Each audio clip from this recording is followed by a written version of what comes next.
Julep.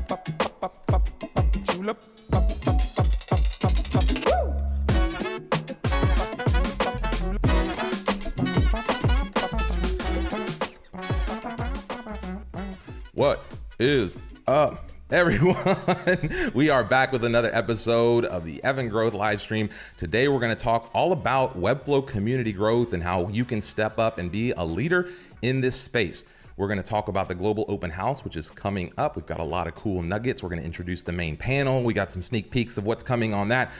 So much about the Webflow community. We all love and appreciate everything about it. But before we get too far into this thing, let's F and grow.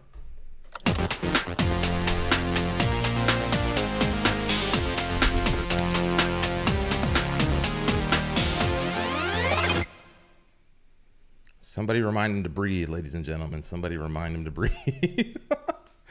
I don't know why I still get so nervous, and then it's been crashing recently, so I get even more nervous. But what's up, Joe? How you doing? I'm great.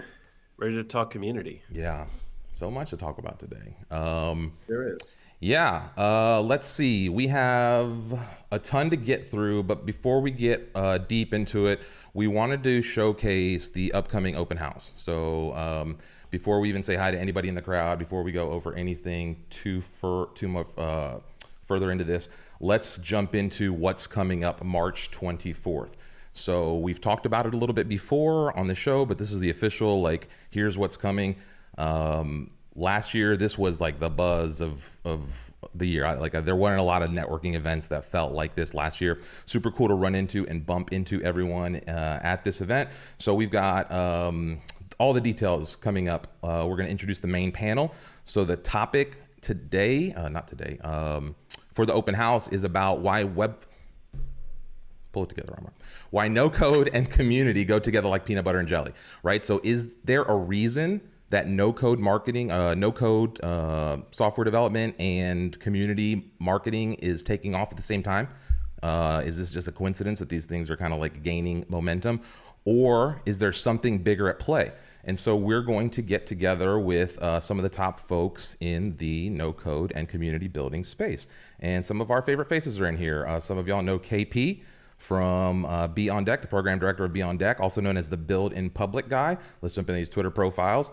So he will be joining us. If you've seen his path over the last few years, from just no-code tinkerer to one of the loudest voices in the space, advocating for folks to kind of take their creative passion to the next level, you'll appreciate his thoughts as we dive into that conversation. Veriti is also going to be on the panel, playing around, building the Eduverse on Web 3.0, does a lot of stuff in Gather, a lot of community building things around education. Will be very interesting to hear her take. We'll bring a little Web 3 into the conversation. Some of y'all have told us that's exciting for you. And so that all plays into the future of community. And also Greamer from the Webflow production team. So from the Webflow education team will be hanging out with us for this panel. And so we will discuss all of that. Why do no code and community growth go together like peanut butter and jelly? I'll be moderating that discussion. If you want to go check out this global-meetup.webflow.io, which is where people in the future will be watching this video, you can get all the details. You can sign up for those event updates. We will also have a special guest appearance by Vlad, which will be super cool. He's going to come and say a few words at the beginning of the event before we get into the panel. There's also going to be tons of breakouts and sessions during this, meetups. Different groups are doing different things. There's going to be like design panels. There's going to be talks about, let's see, the folk at Wiz are going to be doing demos. What else is going on in here? Let's see. Oh, the Webflow show is going to be doing an episode. Like, so much stuff. Like, literally, I can't even think of all the things. We're going to do more. We're going to talk more about that next week. We're going to talk about all the breakouts. We're also going to do this cool global selfie. So this is like the first time we've ever tried anything like this. We're going to do a cool group shot. So we're going to ask everyone to kind of cram into a space in the Gather map, and we're going to like zoom out and try to take this big group shot. So we'll see how that works out. It should be a lot of fun, the whole thing. Shout out to the organizing committee and everybody who's helped make this event a success. So let's see. Breakout sessions, we'll announce those next week. Once again, live trivia powered by Wiz. Oh, I wanted to give this, we're looking for, in the description, the show notes description, there's a link. We're looking for trivia questions. We're looking for questions for the panelists. Just there's a couple things that you can help share thoughts about what we need for the open house. So things like how you can get involved, again, sharing the trivia questions or submitting any questions to the audience panel. So that would all be great. That's it. I think that's it for the open house. So much here. If you go to the website global-meetup.webflow.io and you go to click the full agenda, you'll see here we have a Notion doc that has everything you need to know about the event, including a full breakout of the agenda down here. So the doors will open at 12:30. We'll do that for about a half hour, just networking. Then we'll have breakouts that start. The community conversation will kick off at 2 p.m. Eastern Standard Time. All these times are Eastern Standard Time. And then we'll have the panel discussion, which we just described. We'll have more breakouts after that. After the selfie will come after that, and then more breakouts. And then we'll close with some final remarks and the trivia, live trivia. This is going to be, listen, you're not ready for this trivia game. Super cool, live, powered by Wiz. We're collaborating with Wiz on building something just specifically for this event. Joe, any thoughts on that whole process? This is a packed event. Wow. The panel, the speakers, the sessions. This is going to be huge. Last year it was huge, and we didn't have any of this type of structured planning. It was just a big hangout. So I'm really excited for this. This is going to be packed with great information. And this community panel, wow, what a wide set of knowledge here. That's going to be a really good conversation. Yeah. Looking forward to this again. Last year, the energy was electric. You won't want to miss this if you're in this community. There will be a cap. I think we'll have a 500 person capacity in the space. But yeah, I imagine this thing could also fill up. We will be doing the panel, and the discussion will be a live stream. So last year, if you were at the event, we had some issues with like noises and different things because Gatherer doesn't have like a mute all function.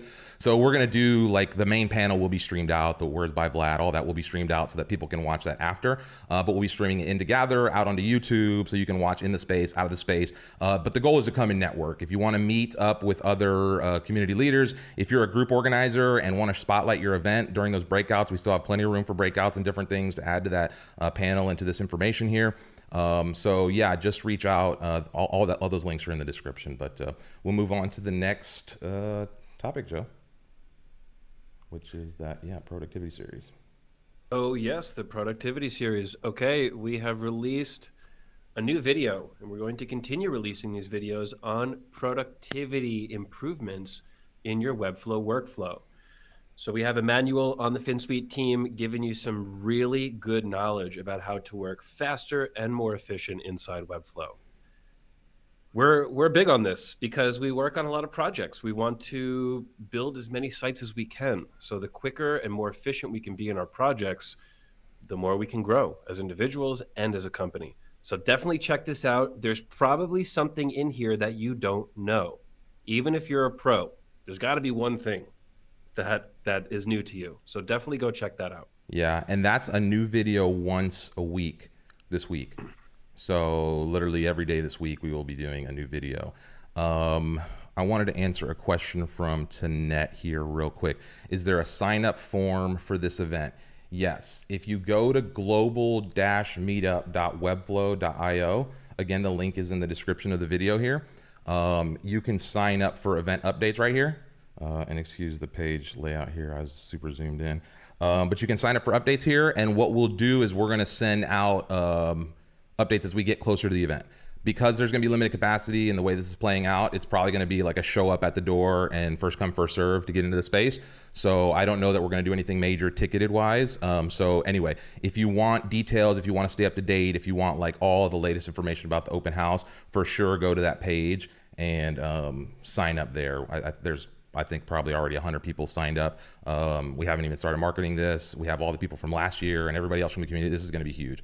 So we haven't even started marketing on this. This is literally, this site is just finished as of yesterday.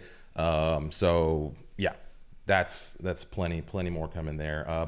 Next thing to announce, speaking of communities, shout out to Penny, Maggie and Jeremy for No Code North. They launched a community here.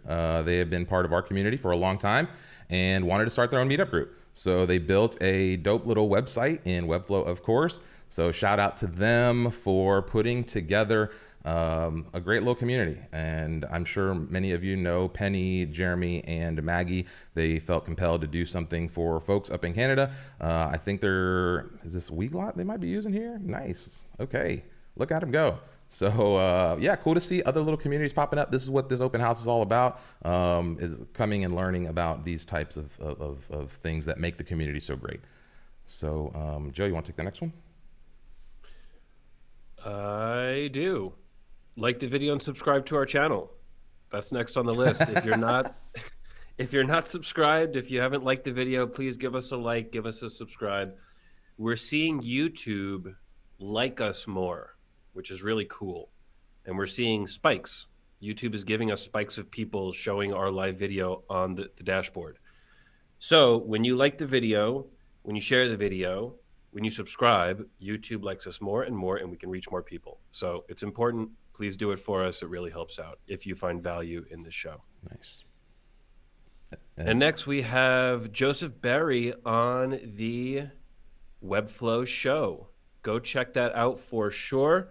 Will be a lot of fun. Joseph Berry has been a long-time Webflow user and just an absolute professional with Webflow interactions and just creating awesome creative projects in Webflow.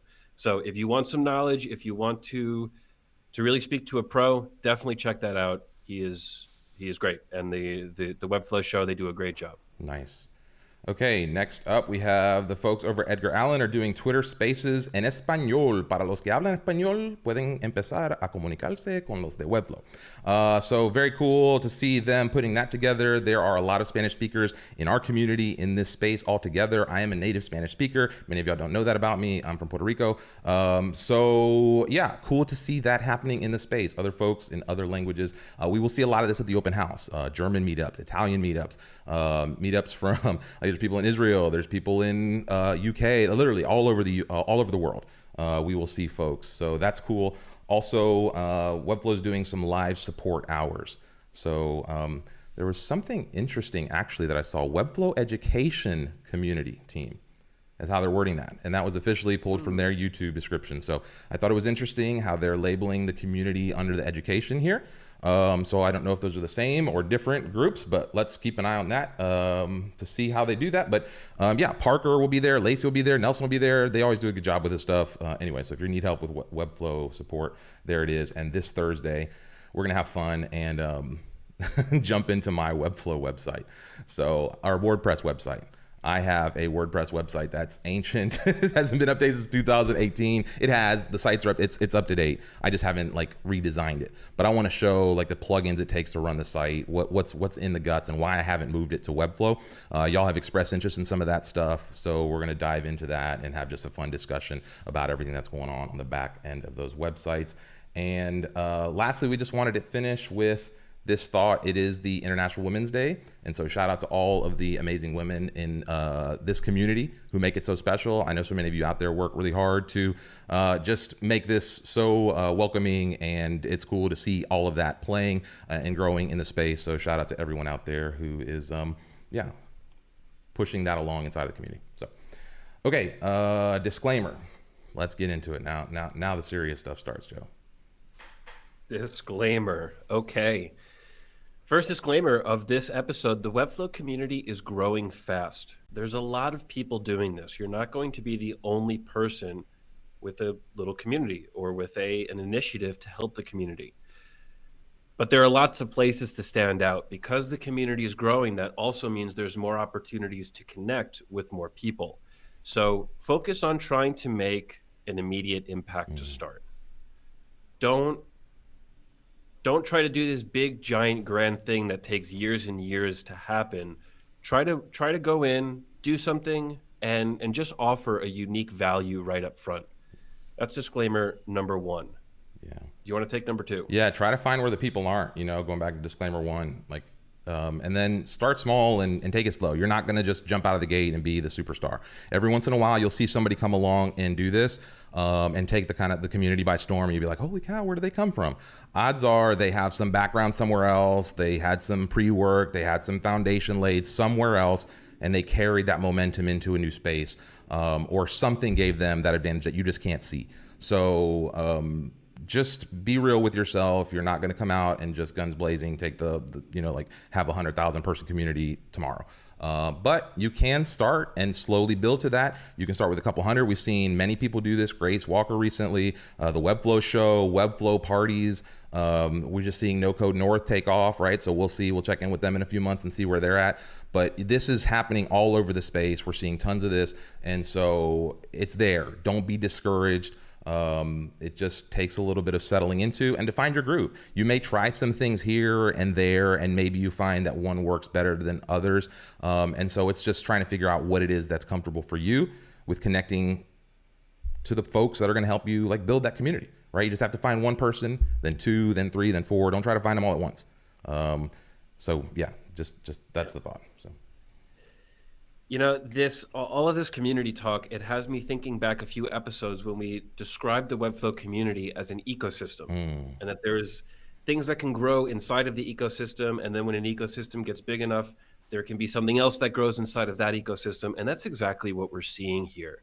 So you don't have to plant the seed and be a tree right away. You can plant the seed and just be a little weed and just continue to grow and grow and grow. And then after years, you're a tree, and maybe there's an ecosystem that grows inside of your initiatives. That's right. I love to think of it like that. I continue to bring it up like this. So yeah, start small. Yeah, and maybe this is a good time actually to jump into some of the comments, because we are getting some good comments here before we jump into the audience prompt and dive any deeper into like the actual strategy. Grace, good point. Step one, just start talking about what you're working on. You know, share your work. This is that build in public thing, going back to KP, going back to the panel, going back to the building community stuff. Just, you know, start sharing your work. Stop worrying too much about like sharing finished products, and start documenting the process along the way. Share little sneak peeks, share little snippets. That's a great way to just start doing that. So good call, Grace. Pierre, what's up? Hey, Dale Jensen. Maggie, let's see, is in the house. Grace Walker, what's up? We'll say hi to a few folks. Penny saying, everyone is welcome to No Code North public events on YouTube. Sign up for our mailing list. Follow us on socials. Yeah, nice. Let's see, there was something else that I wanted to address up here. Adil is asking, what is the benefit of becoming a community leader? We're going to talk all about that, right? Too long didn't read. There's a ton of benefits. First of all, it's the deal flow, right? It's leads and referrals. It's credibility in the space. And not to mention just relationships. You know, it's cool to be leading and building and doing stuff, and to have your peers look at you in some kind of meaningful way, right? Like they respect the work that you're doing. And so I think gaining the respect of your peers is also a big benefit of that. And we'll talk again a lot about all of the different things. Yeah. I like to add thoughts there, Joe? enjoyment. Yeah. Enjoyment. Right. That this can be highly enjoyable. You know, maybe you do really like building sites for clients, but maybe you don't get that deep feeling of, I love my job. Maybe not. You can find that love in community, right? This can be part of your job. You can integrate this into your work. And when you make the community happy, it makes you happy. It's something that can really generate a lot of happiness. So that is a key benefit for me. Yeah. Yeah. Lucas is saying, I miss a strong and active Slack community for Webflow designers and developers. Finsweet should create one. We do have a no-code channel, and then the Sweet.js is kind of, has its own little type of vibe, mostly around technical work and different things. And so there are some of those out there. Just you got to look a little bit. Let's see. It's all about getting started. That's the answer. So that's a nice segue to go right into our next step and basically just talk about like what is community marketing and why is it becoming so prolific right now. Joe, do you want to take a swing at this here? Yes. The community marketing is so important right now because we're right in the beginning, that you have this opportunity to really connect with people before this ecosystem blows up, right? This Webflow is going to continue growing and growing and growing and be gigantic. As it gets larger, it's going to be harder to enter naturally, right? If there's 20,000 people in a room, it's going to be hard for people to look at you. But if there's 1,000 people in the room, it's easier. If there's 50 people in the room, it's even easier. So this is the time. That's why it's so important and so key right now, because you have this opportunity to build these one-on-one relationships, to start these small meetups. Nailed it.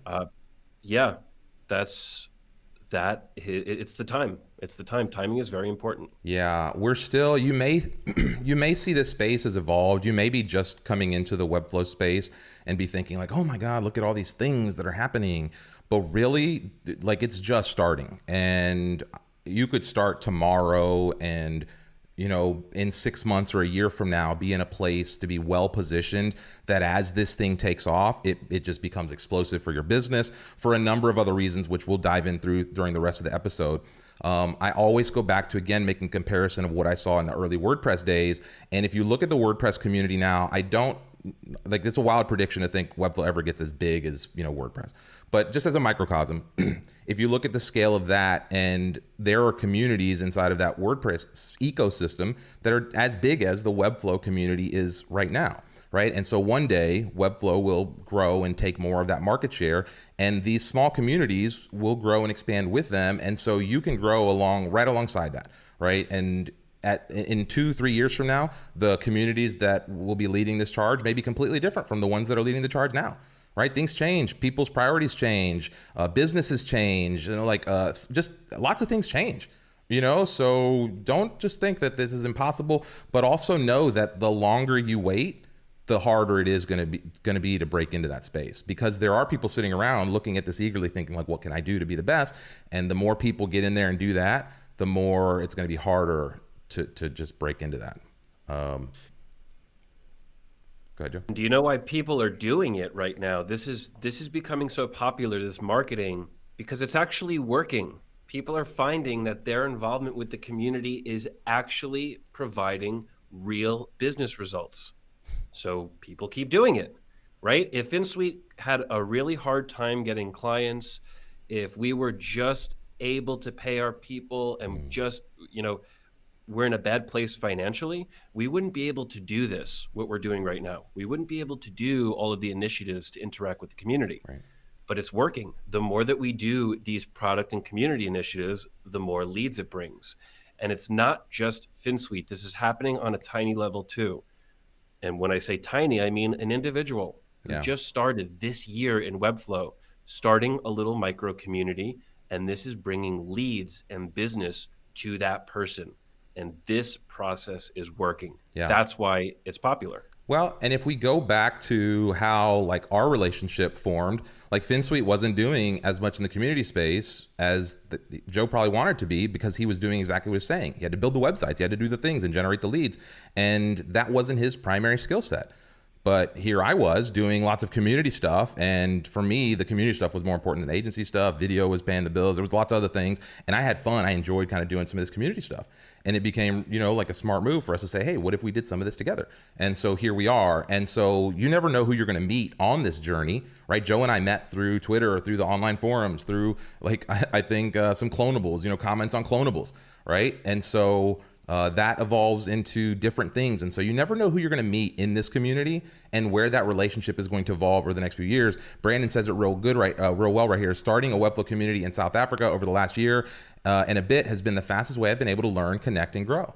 That's it. You start meeting with people, you start getting around with like-minded folks, and it just becomes it just steamrolls, leads to good ideas, and you start percolating different things, and lots of stuff spawn out from that. I wanted to bring up this comment from Grace too, because people think like, oh, I have to be a thought leader to be in the community. But Grace is saying, don't have to be a thought leader. Just talk about your day to day, right? So just start, right? Just start. Go ahead, Joe. I think you had something there a second ago, but I jumped in front of you. We have a comment from Alicia about the leads that come from being a community leader that you've mentioned. In your experience, how do clients find this leader? My instinct would be that those two are separate audiences. So what this is asking is, if you're a community leader, how do your leads find you? Because the leads aren't really in the community. Well, there's a few ways that this can happen. Creates word of mouth. So let's say you have a really good relationship in this group you're in, right? You have 10 people, and those 10 people are your friends. You meet with them weekly. If one of them has a job that they can't do, maybe it's under their budget or they have too much work, they may give that job to you. Hey, I can't work on this, but I have this person I know from a group. They can take it. And now you start to have this personal relationship. Also, we're finding that leads are Googling and searching for Webflow things. They're searching for how to do things. They're seeing if what they want to do is possible. It's very possible that a lead's going to find you in the showcase, in a Google search, in a forum chat, right? These are all clients don't just contact companies and choose Webflow right away. They do some research and they may find you in that research. And then last way, this is something we are recently seeing at Finsweet. We are seeing more companies hire Webflow developers, right? This is clear. We see companies that are putting out job descriptions for a Webflow developer, and people in the community are applying for these jobs. Great. The people in the community are fans of Finsweet, and now they have a developer role as a Webflow developer, and they can do most of the work for that company. But they can't do that 10 or 15% that's super technical. So who are they going to contact? They're going to contact the people they know. And in our case, Finsweet. So we have a lot of people in this situation, and they're looking for Finsweet as an aid, a guide to help them carry out their job. Yeah. And this is going to continue growing. This is not just for Finsweet. This will happen at all levels moving forward. Yeah. Yeah, think about how many people maybe got a template and got started or thought they were going to get into the weeds and build something, and they're like, oh shit, I don't want to really deal with this. It's a little over my head, but I really want to be with Webflow. So what are they going to start doing? They're going to start researching certain things, or maybe like Joe said, they're in that forum or they're looking for video. One of the biggest ways people are standing out in this community is by creating content. And that content leads to search engine results. That leads to YouTube results. That leads to things that people are searching. And so finding unique ways to kind of take your learnings and share that with the community becomes a real good way to kind of draw that attention and generate those leads. Again, Grace says it here. I thought they would be separate audiences as well. However, I get inquiries saying they've been following you on Twitter for a while. Right? Yeah. There's lots of overlap in this space. And so Ezekiel's saying it's so interesting to me as I'm meeting more agencies that use Webflow but are not in the community. Yeah, I think it's only a small percentage of folks that actually use a product that, get involved in a community like this. I was thinking about some of these other tech communities of products that I enjoy that I don't get like super into the community, but I know they have these like really robust communities. And crypto is like this. Apple is like this. Lots of different communities in the space have these really tight knit communities, but not everyone participates in them that uses those products. And so I think you can see that percentage of users will increase, but also will the number as more users grow as a total percentage of like Webflow users who dive into the community. But yeah, that's a good point, Ezekiel. I think a lot of people are not even aware that so many of these assets or resources exist, which is why leading a charge locally, starting a small group. I remember I started in community, at least in the tech space, with a small WordPress meetup that I inherited, and that became the thing that like helped me get comfortable talking to people in my community and hosting little events. They came into the little space where we were working, and it started fostering these little relationships that led to a project, that led to a client, that led to this, and I was like, oh shit, there's money here. That like I can make a business. And it was literally just experimenting with this stuff. And so it's something that I encourage everyone to find a way.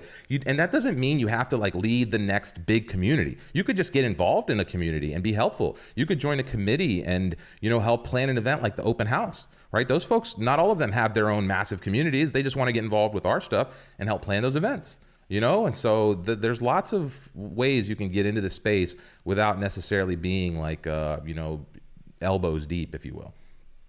Let's move on to the next. Go ahead. We have a great comment from Designer Wisdom. Oh, yeah. Yep. Got some clients from my client first YouTube video. So there you go. Just a single YouTube video. You don't have to have this massive, massive project. Dale, a whole lot of great, useful comments today. Thank you, Dale. Nodding with all of them. Yes, I find myself nodding as well. Yeah, well, Grace or Willa saying Grace got him hooked on Webflow. I think this is what happens, right? You because Grace probably just talks about web. I can just only liken it back to my experience, right? I start learning Webflow. I was a designer. I was a WordPress person, and I start like unlocking all these barriers to building online. And I just like, I got to tell everybody, to the point where like people just start rolling their eyes like, oh my God, Romer's talking about Webflow again. And so I was like, I got to find people who are cool with me just always talking about Webflow. And so that's what led me to dig in. And so there's people like that I think are going to maybe inherently be driven to start communities or do little things or stand out in the community like that. But that doesn't mean we all are going to have that. That doesn't mean we're all going to be driven like that. So I want to jump into the next little piece here of why community is kind of becoming so prolific. And this one. Because media evolved, right? Like, why wasn't this, why is this happening now, right? We had social media, and social media became like a broadcast mechanism. And it was the first time audiences were able to engage with the people who were sending the message. Before that, media had always been like print, comments at the bottom of an article, maybe people had a blog. Like, there wasn't a really good way, like letters to the editor, call into your radio show. Like, there wasn't, so social media kind of ushered this era for the first time where people could interact with the content. But publishing to those platforms didn't give the users everything like a Webflow does. It doesn't give them a full ability to control the experience, right? Making that experience easy is why social media took off. We talked about this in previous episodes. WordPress was out well before Facebook, but Facebook wins that story because Facebook makes it a lot easier to publish than WordPress did, right? There's a lot higher technical hurdle. Well, what are we seeing Webflow do? Lower that technical hurdle, but still give you that infrastructure, that strong tech infrastructure like a Facebook or a Twitter, right? Super fast page loads, all the, the backbone's built in. You don't have to worry about servers. You don't have to worry about anything. It's just kind of there. And so we're going to see this proliferate. And this is why it's happening right now, because the technology is allowing for this to happen for the first time ever, for people to get into these two-way interactions. So now we've moved past social into things like Slack and Circle and forums and other tools that allow everyone, instead of it just being one-to-one relationships or one like to broadcast relationships, it's one-to-many, many-to-many relationships. And now we have these environments that are spawning, and it has to be a function of the technology, right? Same thing with no code, right? We're abstracting the complexity of software development, which makes it easier. And here we're abstracting the complexity of building stacks so you can communicate with more people, which makes it easier, right? We just didn't have these tools. I have to imagine like this is gossip, this is churches, this is town hall, this is like local stuff that used to take place, which is now shifting into the online world. And that becomes a complicated thing. We're seeing how that becomes complicated at scale. But that's why it's happening right now. This is a fundamental paradigm shift in how we communicate. So, Joe, any thoughts on that? That's just my thoughts on why this is evolving, how this is evolving, like why community marketing is taking off along with no code. But any thoughts on any of that? Yes, I think people are really starting to feel comfortable with these digital communities. I think some time ago, 5-10 years ago, a digital community felt weird. But now as we become more and more digital, I absolutely agree with you. This just feels natural. Like, oh, I joined 3 communities the past month. If you said that 15 years ago, that would be confusing on the internet. But now that sounds very, very normal, almost more normal than joining a in-person meetup, 3 of those in the month. So yeah, this is absolutely a big, big change. Especially after the last couple of years with COVID and the acceleration of all of us just kind of being stuck inside and turning to these online mediums. It's become comfortable now to have these kind of exchanges. There was a couple of things. Go ahead. Oh, I'd love to bring up a comment from Andres. There we were are on the same page. Yeah. Yep. Seems easier to join the existing communities than creating one. Looking at Slack channels, meetups, and Facebook groups. Absolutely, yes. You don't have to be the one that creates the group. You just have to be active in the group. So if you create it, you have to be active with it. If you join it, you have to be active with it. But you don't have to be highly successful in a community. And that creating it's not a requirement. Yeah. Just being there is the requirement. Well, and a lot of times if you want to start a community, the best place is to join an existing community or 5 or 8 and start networking and make friends and get real, like get in good graces so that when you launch, you have people that are going to share and help you grow, right? Just like look at what happened with this No Code North thing, right? Like they get involved with us, they started in our space, and then we just share their stuff, like we just share their posts. No big deal, right? But like you can leverage that. If you don't have that, early foundation, if you don't build those relationships, then when you launch, it just becomes more difficult. And so, yeah, anything you can do, I think this is the smart move, actually, is just start joining all these communities. Get as plugged in as you can, right? Neither I nor Joe started with a big community, right? We started as a single person exploring Webflow. And actually, there's a lot of people that helped me on my journey, right? I always shout out Nelson. I used to watch his live streams, all the time. I remember those early days, like 50, 60 of us just watching Nelson build live, like 4 years ago, 3 years ago, whatever it was. And that was like a real early community of this. And so there was going to be more of that, lots of that. Sam Harrison is saying, I've had just from having a small YouTube channel related to Webflow, getting leads. So Nice. yeah. Let's see, any other comments here that, yeah, Maggie, I think that's exactly it, was saying the pandemic. And Christopher Coleman, if a group exists that jives with what you're looking for, but some people in this space that don't have somewhere to go that's right for them, that's the best time to start a group, right? If you have done what we just talked about, where you joined a bunch of other groups, you've explored the space, you've gotten on the forums, you've checked out Twitter. I didn't use Twitter a bit until I got into Webflow and the no-code space. And it has changed my entire career trajectory, right? Interacting with folks and playing on Twitter just for the no-code stuff, the connections I've made. So yeah, like go start there. But then, like Christopher says, if you can't find the thing that's for you, or you don't find the niche that you want, or the little thing that's happening, that's when it's a good time to start something, and maybe you get passionate about it, and that's where you can kind of build momentum to break off into your own little space. I think that's the smart way to do it too. Let's see. Peter, been around for a long time. You want to take this one, Joe? Yes. Peter says, it all started with the community for me. That's how I learned Webflow. Helping people actually helped me. I have made a lot of connections, gained a lot of knowledge, and got my first job there. That's it. There we go. Find your tribe and join the fire. Nice. Yeah. Peter has been around for a long time. Right. Absolutely. Right. So yeah, great to share that, Peter. Yeah. Thank you. And Grace, 1,000+ percent on Twitter. She's one of the ones that people think she just kind of burst on the scene, but she was quietly, doing her grind work for years before she kind of burst out into the showcase. And then a couple lucky connections, a couple mentions from Vlad, a couple of this from here, and a little bit of that. And it's exactly the type of collisions you want to get into the space. But again, that happens because you put the groundwork in. Right. And so that when you do catch the attention of a person like that they go and they explore your stuff, and they're like, oh shit, look what this person's been up to. Like, let me, I do that all the time. I find somebody who's doing cool work. I'm like, how do you put that up? Right? If the body of work is good, it's going to get recognized. This is the thing we talk about in this space all the time. Work on your portfolio and projecting your skill set. Don't worry about the schmoozing. You don't BS in this business, right? Your work speaks for itself. And that's the best way to put it out, whether that's video, whether that's web, whether that's written, whatever it is, let the work speak for yourself. That'll start attracting people in a lot of ways. You can be very quiet about this and gain momentum. So Joe, go ahead. One more comment here from Jay. Yeah. Poucher. Jay says, this community has allowed an introvert, me, to be social. It has helped tremendously with my mental health. Jay, that's great to hear. Communities are not just for extroverted people. Communities can be for introverted people.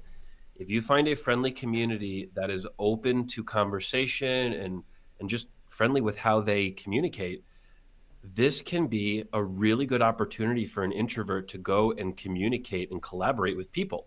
So yeah, I find myself more on the introvert side than the extrovert side. And I also share that thought with you, Jay, that it gives me just a little bit more excitement and effort and passion to go into these groups and have a conversation. Nice. Yeah. Nice. Yeah, I agree with all that. Kayla Williams, when Vlad followed me, I knew Twitter was my spot. There you go. That's a good moment when you get Penny saying the same. And Vlad's super good about that. That's what this community, all of that community, I think it starts from that early culture. This is what I think people worry about Webflow walking away from. What they started and the story they told about, I saw a comment and it said something about like recently with the pricing change, and somebody's concern was, their concern was with the person we dated versus the person we're dating now, the person like we fell in love with versus the person we're dating.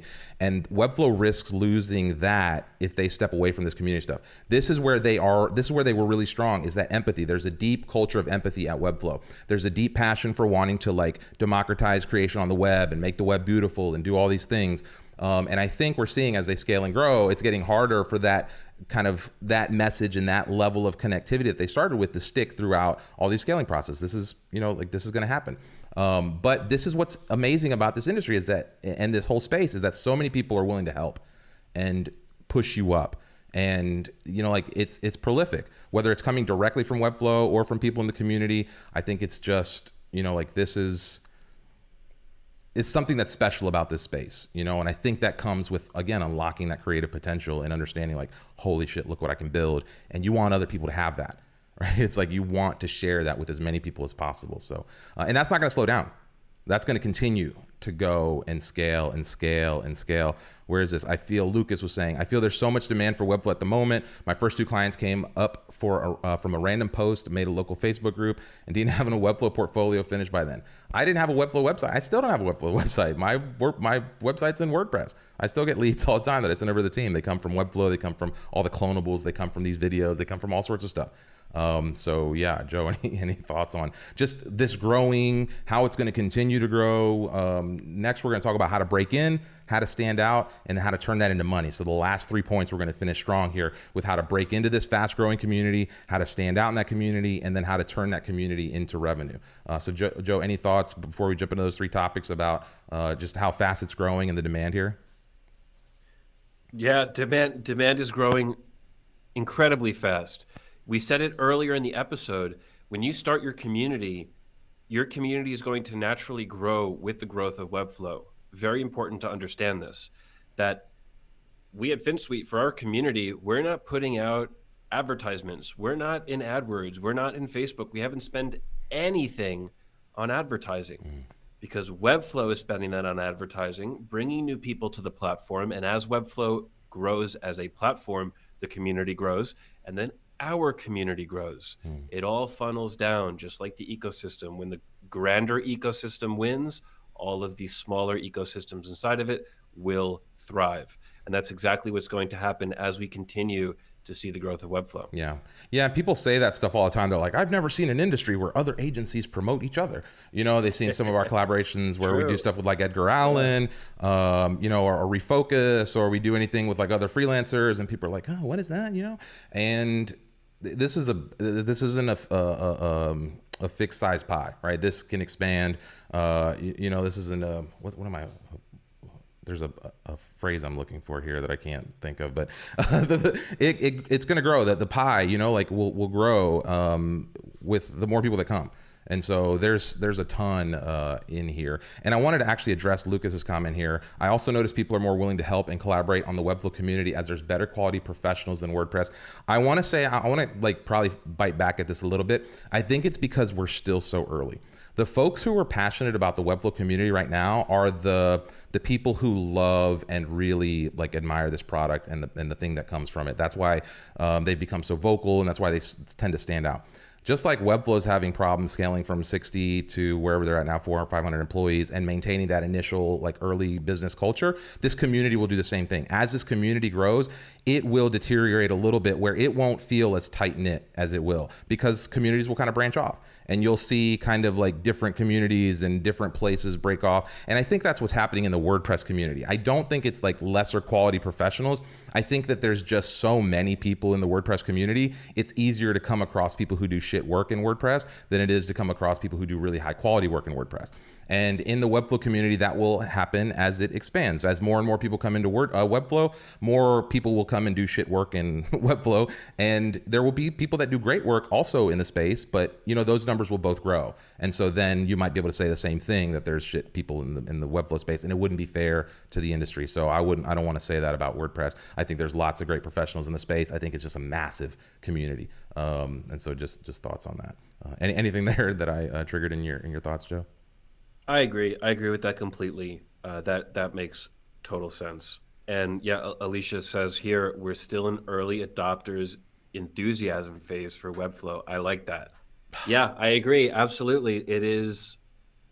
It's a relatively very small group of people that are highly, highly passionate.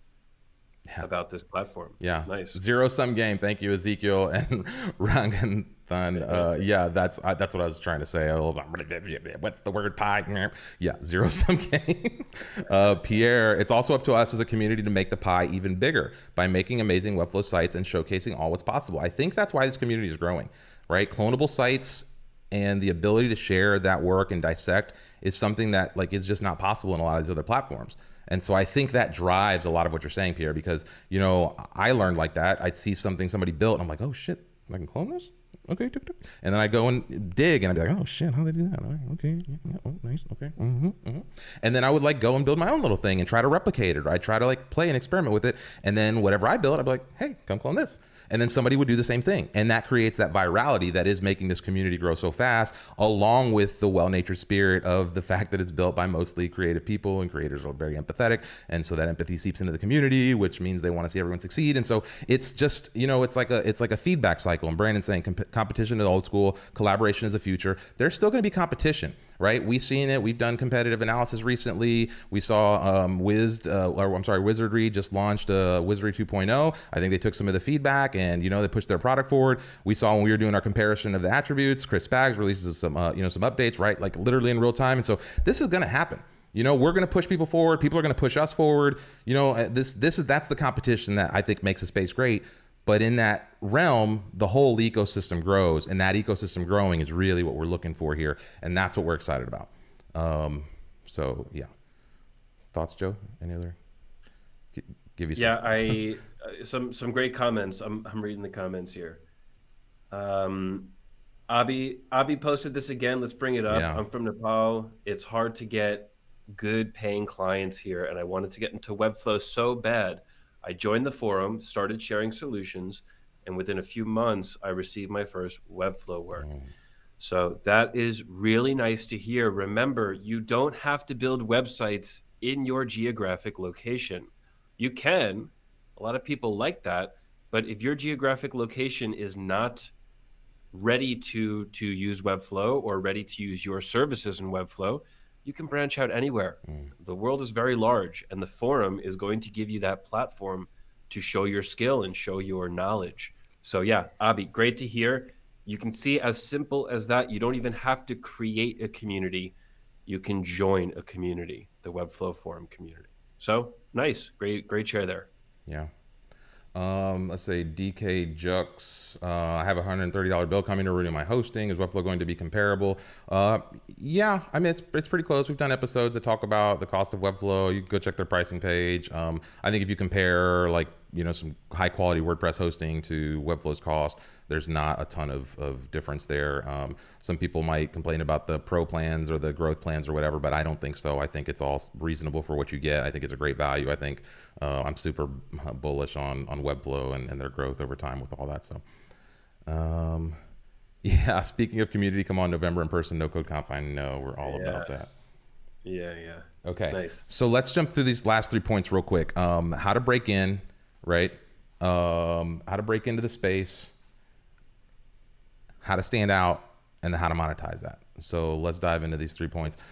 Joe, do you want to talk a little bit about how to break into the space, or how people might? I know we've kind of talked about it a little bit, but let's give folks a rundown. And we have whole episodes dedicated to this, you know, so.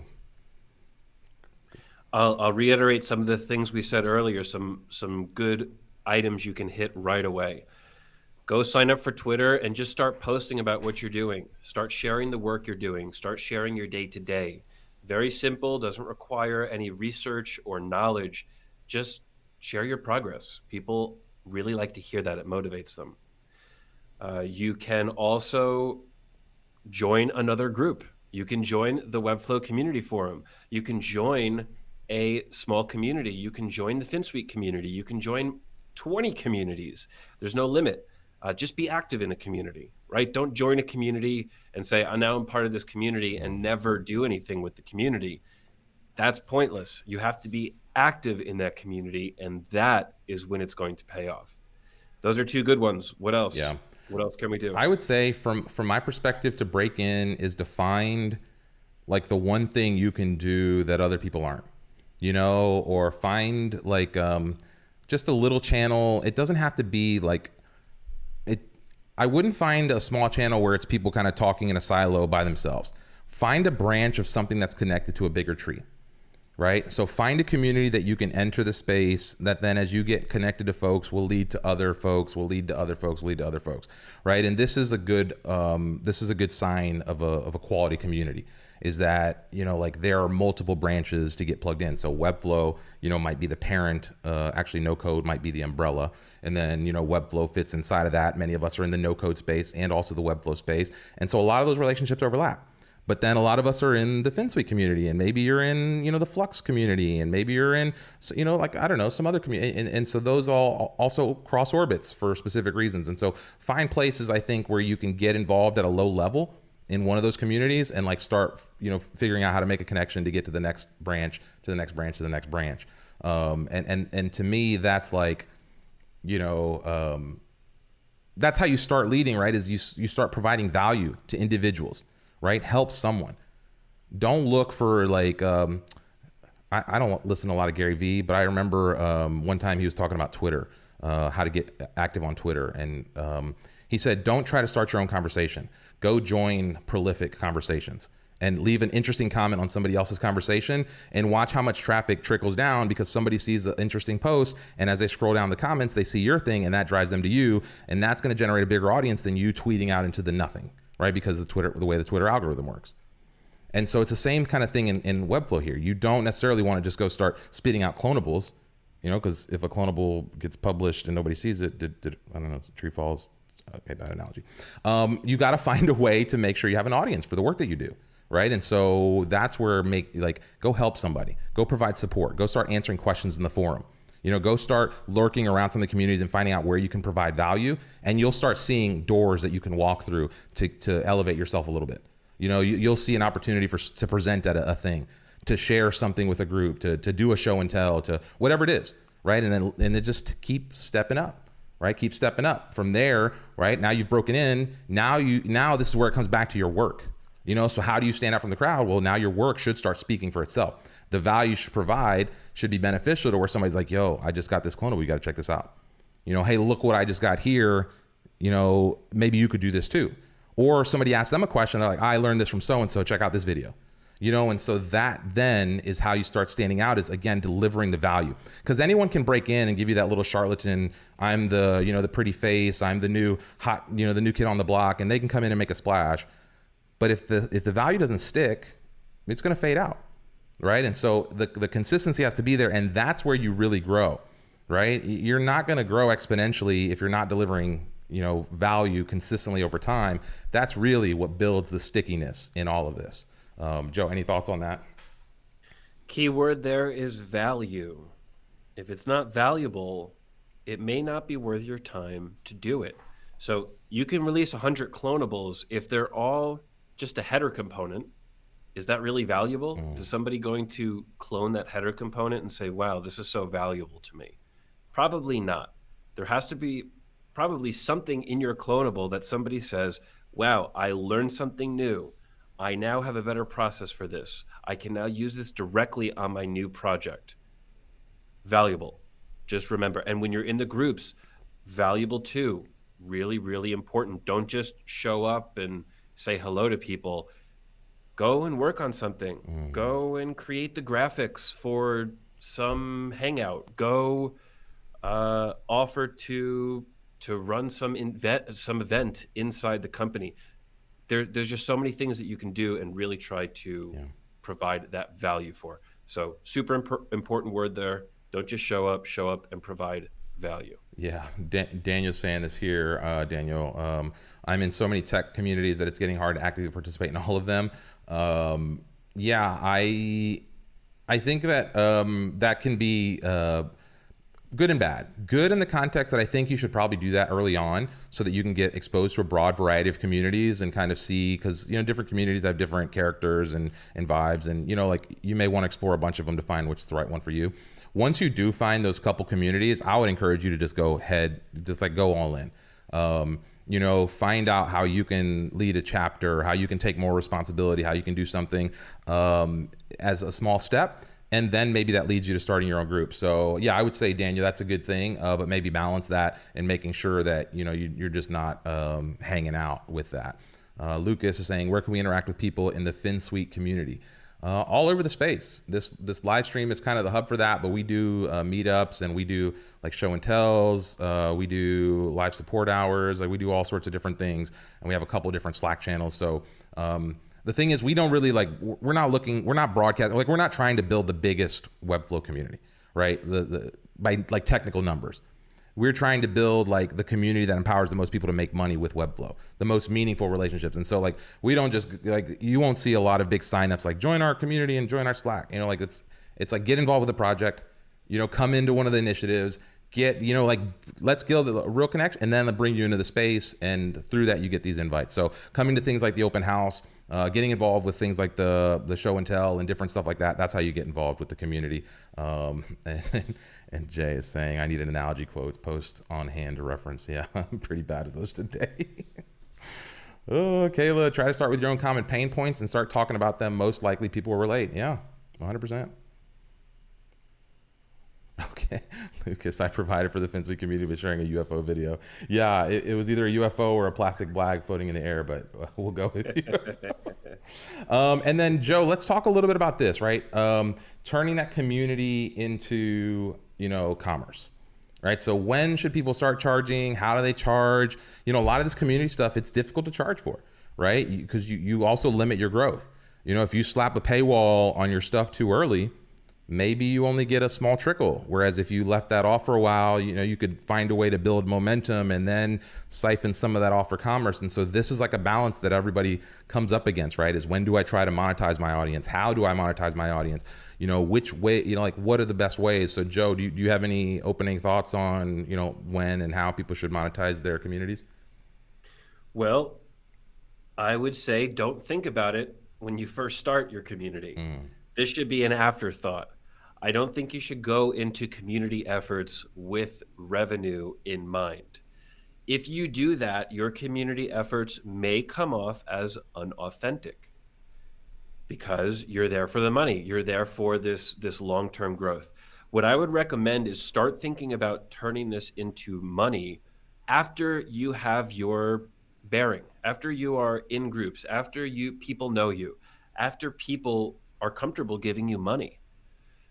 Finsweet has been doing free things for years. We are still building this energy, and we're still building everything that we're doing here. We haven't asked you for money yet. So when we do ask you for money, people will be very interested in giving it. And like Reimar said, if you ask too early, nobody's going to give it to you.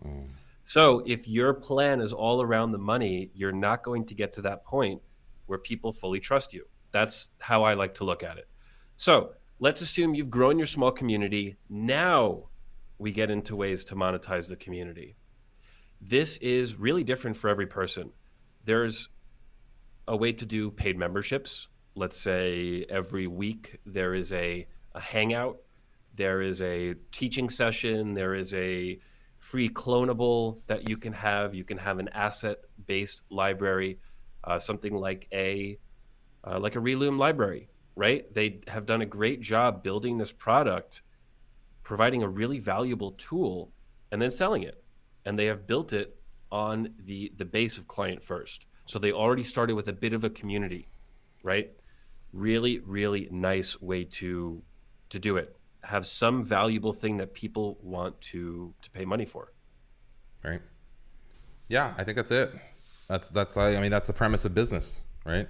You got to solve somebody's problem and then create demand, and then people pay you to solve their problem. And so community is the same way, right? People are either going to find your community for camaraderie, they're going to find it for the assets you provide, they're going to find value in it for the content you create, for the environment you create, for whatever that is. And so before you monetize or before you even think about money, you should think about what is that value and how do you plan to add to that value over time, and how can you stack that value so that 6 months from now the value looks 6 times as enticing as it does today. Because maybe you slap a price tag on your community today knowing that in a few months maybe it's going to be there. And so again, I don't know when the right moment to do that. There's lots of ways to do this. You see not just Reloom, but you see things like Flowbase. You see Timothy Ricks doing a Patreon, there's all sorts of monetization models inside of this space. I think really it's about finding what fits for you and your work. Consistency is key here, right? Consistency is key, especially if you're going to start charging folks. Like showing up on a regular basis becomes what matters, right? If someone's paying, they need to know that this thing is, they're not just paying for nothing, for airtime, right? And so, and this comes down to everything: creating content, building a community, growing your agency, whatever it is. Consistency is key.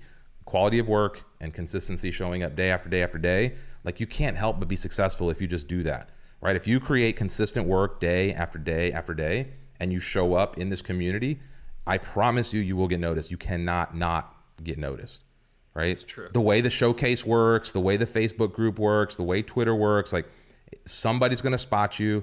Just do quality work, stand out. And when you get a chance, stick your nose in, like just when the door cracks open, take the opportunity. When somebody says, hey, you want to try this? Do it. Like, even if you're uncomfortable, try it. Like find a way to show off that work, to get out of your comfort zone a little bit and lift up the curtain of your creative process.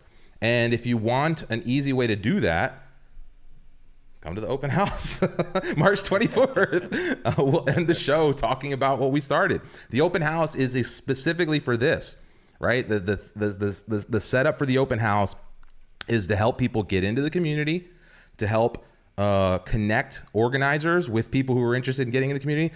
The reason this event started last year was because a bunch of us as meetup organizers wanted to, instead of like, we were going into the pandemic, we weren't all doing like in-person events, and we were all trying to figure out how do we transition into online events. And, not a lot of us had big online presence at the time. And so we're like, what if we all work together on one big event instead of working on a bunch of small events, and do something super cool for the community? And so that led to the open house last year. That same spirit trickles into this year, where we're working with a ton of other communities, right? Little meetup groups, little breakouts, influencers in the community, like leaders in the space are all going to be at this open house. So come through. It's a great opportunity, low risk, like no cost to come, very like high likelihood of collisions with lots of talented people in this no-code / Webflow space. And so if you're looking for an easy on-ramp into this community stuff, if you're looking for how to take the next step in that, community journey, this would be a great place to start that path. Any thoughts, Joe, as we close out? Yeah, it's right there. Yeah, it's right there in front of you. Definitely come to the event. This is the first entryway you can take into community if you are not there yet. Or if you're in the community, this event, it's a must. You're going to meet at least one person, and I think form at least one good connection. Yeah. And that's all you need. Yeah. Agreed. 1,000%. Let's go, Lucas. Hola, Brazil. We have a huge contingent of Brazilians on the Finsweet team, which is a lot of fun. They bring so much energy. But shout out to Brazil here. And Lucas, are you guys interested in forming a Slack channel? Do you know if it already? People have asked us a lot. We should just share this Slack in the in the chat here, huh? We don't like having those public links out, because then you get all sorts of randos that join, Just kidding. We like the randos too. Sometimes. Okay. We're not going to share any Slack links. Come to the open house. We'll have all those links and resources there. There's ways in the channel. If you'd like to get involved, there's a form. If you'd like to get involved, there's a form in the description you can fill out for how to get involved with community and step up, get involved in this open house, and you can step into some of the Slack channels that way. So, okay. Any other thoughts, Joe, before we close out of here? Let's see. Paul. Great episode. Nice. Bought some Finsweet merch to give back for saving my bacon on more than one occasion. Nice. Yeah. Great. Let's go. Thank open you, Paul. house. Yeah, Finsweet has merch. Got to know that today. There you go. See? Didn't know that either. Well, there you go. We should do a better job of promoting our merch. Yeah. All right. Well, that's all we got for you today. So I'm glad to see 48 of y'all hanging with us at the end of the stream. We hit, what did we get to today? 80 was our peak. So we didn't get any buzzers today. Damn it. Nice. I blame you all. Try harder next time. We'll be back Thursday with a dive into the WordPress site, and next Tuesday with more updates about the open house. I don't know what our topic is for next week, but we'll probably dive back into something sales related or growth related. Usually when we delve off into community stuff, we go right back, hit it hard with some sales and growth stuff. So keep an eye out for that. We didn't mention, Joe, there were some updates to the Finsweet extension today. How do we miss those? Oh, wow. How did we miss that? Yeah, that's a big one. I know. And we're at the end of the Feel like episode. a total failure. Okay. We'll do We'll talk Thursday. more about this on We'll pump Thursday. it Thursday. Yeah. The short version, we have an update that will convert your pixel-based website into REMS. It's going to look at the style sheet, it's going to look at all your interactions, and it's going to make that full conversion, pixels to REMS. Great way to update your old pixel sites now that you have transitioned into REMS. Yep. So that will be live for you, and that is one of many future updates coming to the Finsweet extension. Nice. Okay. Great. Check one last run. I think that's it. Thanks, Pierre. Such an amazing stream. Kamran. Thanks, everyone who's hanging with us. Daniel, do we ship worldwide? I don't know. It depends on, that's a Printful integration, I think, with that Webflow e-commerce. So check the Printful shipping policies. I think they ship lots of places. Can you share that? The merch store? Link? Yes. I don't remember the URL right off the top of my head. It's like, let me see, merch store. There's finsweet-merch.webflow.io. Nice. So if you check, let's see, let's go to this view so we don't block any of it. Yeah, if you check here, you can grab the cap and a t-shirt, and I think we got a Clone Comp Still design shirt here and a nice little Finsweet mug. We should probably, I think we're probably missing out, Joe. I think we should probably like dig back into this e-commerce store and make this a little more prominent. I think we probably get a little bit more bang for the buck on that. So yeah, go support the merch store. We'll put that in the description too. I'll copy that right now and share that in the description. Maybe we put that in our self-generated description, so it's always in the YouTube description. Nice. We should just do that. Okay, that's all we got. Thanks everybody for hanging out with us today. We appreciate you. We'll catch you Thursday. Come join us as we jump into that WordPress site. Okay, bye.